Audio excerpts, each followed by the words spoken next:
What's up mga kabuhay OFW, panibagong araw at panibagong vlog na naman tayo. Dumating na yung bagong pump motor natin mga kabuhay OFW, bandang alas 11 na, no? Anong oras na? Kaya hindi na lang ako nagbibideo kasi nagmamadali na talaga ako nito para hindi madali yung ice cream dyan, kasi sa oras na madali yung ice cream wala, sayang.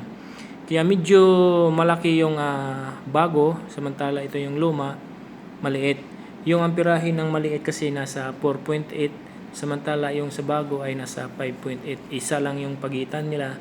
Pero pagdating dyan, galing yan sa hindi agad-agad yung connection dyan, no?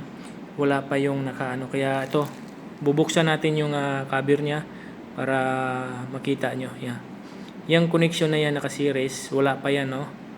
Sa original wala pa yan. Dapat tayo na lang ang mag-connection dyan kung ano yung nakalagay o naka-indicate dyan sa niya. Bali 380 na 3-piece, yun yung connection niya. Pwede rin gawing 220 na 3-piece, wala naman tayong auto transformer.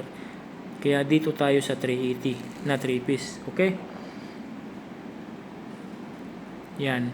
Ito yung niya, yung bago, 5.8 talaga yung amperahe niya. Kaya yun na nga, nung nag-start na kami, siyempre may pressure pa yan. Hindi yan agad-agad, kaya bago natin mag-start, pasingawin muna natin para mawala yung hangin.